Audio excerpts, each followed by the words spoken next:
You were just seeing me have a nervous breakdown, running in and out, couldn't find the PowerPoint. And I want to tell you it's in my mind, my brain, and my body all at the same time. And I'm so happy to be here and to see all of you. And I want to thank Frank and Arnie and Tamar and Harry and everybody that puts everything together and works so hard. I start with this picture. So glad we got it. And this is the Virtual Psychoanalytic Museum, which is an IP Books, Arnie Richards publication. It's free. You find it on the internet. I'm very involved in it.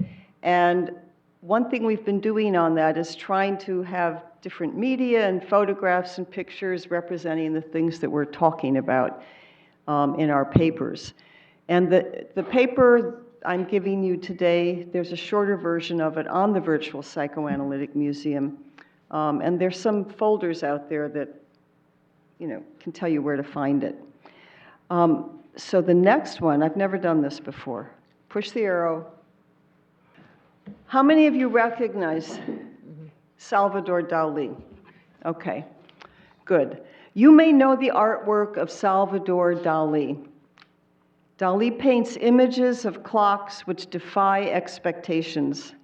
They drape over tables seeming to possess qualities of both solid form and liquid fluidity, thus taking on surprising contours.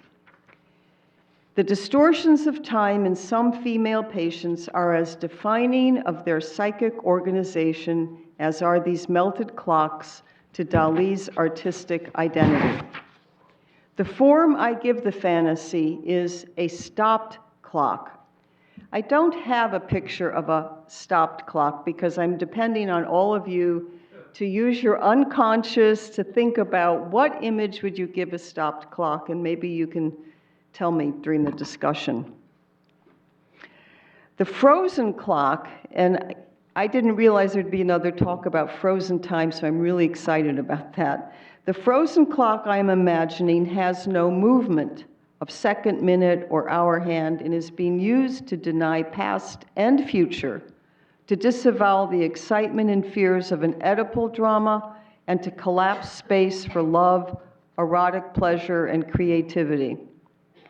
The fantasy of timelessness involves space and time, and Einstein, in fact, developed a unitary concept, space-time, recognizing the marriage of the two, and is rooted in psychic representations in the mind and the body, as well as relations to internal objects.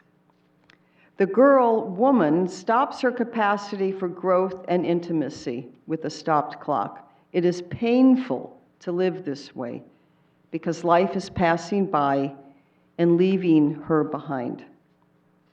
Time and space have special significance for female development. Girls are born with internal spaces in their bodies, the vagina, the uterus.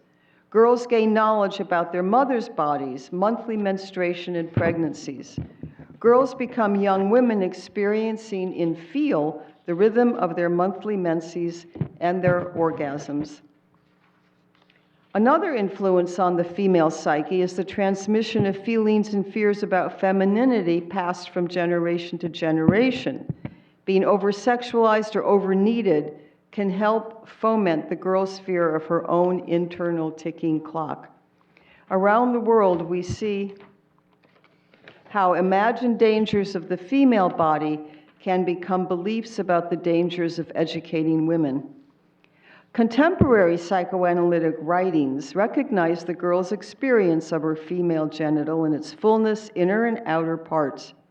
Arlene Kramer Richards, in her article, The Influence of Sphincter Control and Genital Sensation on Body Image and Gender Identity in Women, highlights the existence of inner genital sensation for the girl and therefore knowledge about space.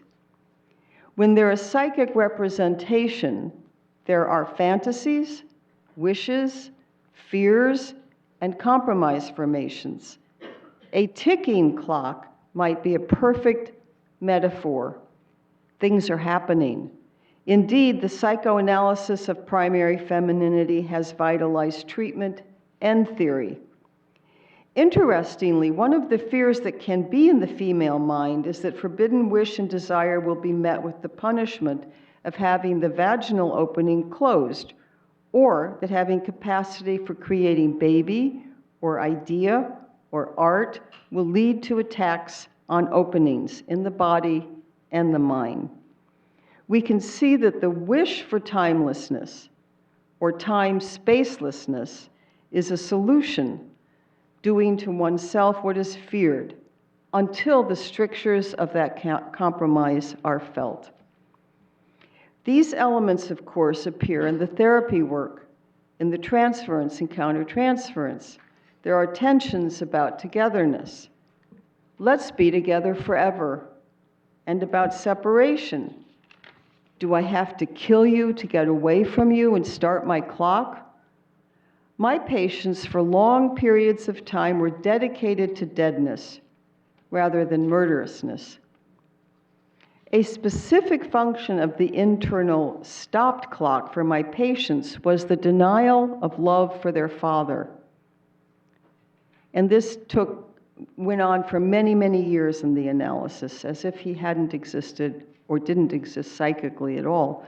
The sense of timelessness was used to ward off warmth and desire. Wanting him and needing him was just too painful. For example, in regard to the patients I'm thinking about, one father was a diplomat who spent most of his time away. Another was an alcoholic who when at home hid in his alcoholic haze. Another was a businessman who was obsessed with his work.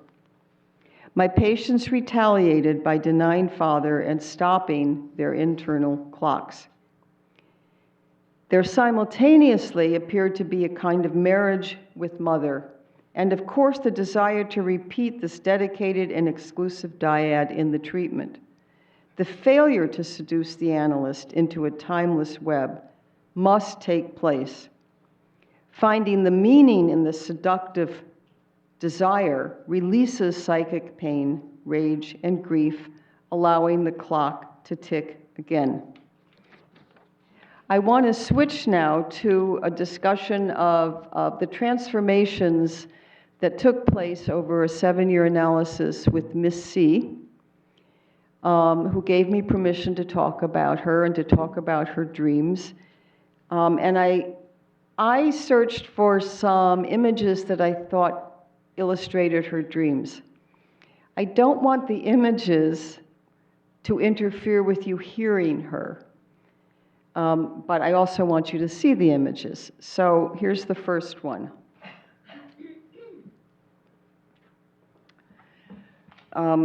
Miss C was the oldest of 5 children and felt herself to be the other mother who watched over the younger ones. She was ashamed of and frightened of her incredible envy that they got to act like babies and she never did. Her father became an active alcoholic when she was about 3 years old and was really someone that was away from the family interaction. In her work as a scientist, she used visual acuity, and you will hear in her words her artistry. This first image is the interior of a barn. You can see the picture. You can let me know if you think it conveys something similar to her words. Her words were, "I dreamt of a barn. The inside of it was so dusty and dark.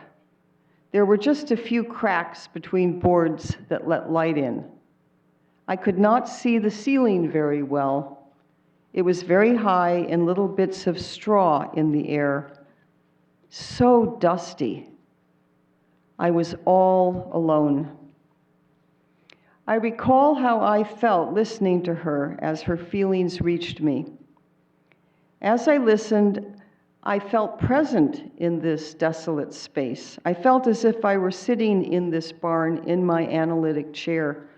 The most surprising aspect was that I could see the air with her. Sometimes I think unconscious to unconscious produces a 3-dimensional surround. There was a profound transmission of a feeling of timelessness and dusty space. I liked her description. It reached me. She was breaking her wish to be alone by telling me about her creation, her barn. I kept wanting to put birds in the picture, chickens by a bale of hay, doves cooing and flying in rafters. There was an invitation for love here. When I allowed myself to feel the vastness, the almost out-of-sight ceiling, the lack of life, I felt desperate and suffocated and aware of how lonely she was. The second image in the third year of analysis, this is like magic. A space in the third year of analysis was a description of her need for furniture. She tells me that in her dream she is arguing with a salesman about rugs. She cannot decide what to buy, and the idea of making a decision is agonizing. A decision closes off other possibilities. She recalls her recent hunt for dining room furniture, dining room chairs in particular. She goes to various stores, and none are as exactly as she wants. In particular, the curve of the legs are wrong. Most importantly, she is afraid to express her disappointment and wants to scream at the salesman how she hates the imperfections of the world. I had many thoughts about the symbolism. I sit in a chair. There are curvy parts of the female body. Was she putting male and female together? I also have legs. Was she telling me my legs were not right, or that I didn't have a leg to stand on in what I said to her? Although the salesman did not have the right goods to sell her, in this dream there were objects. There were objects she was angry about.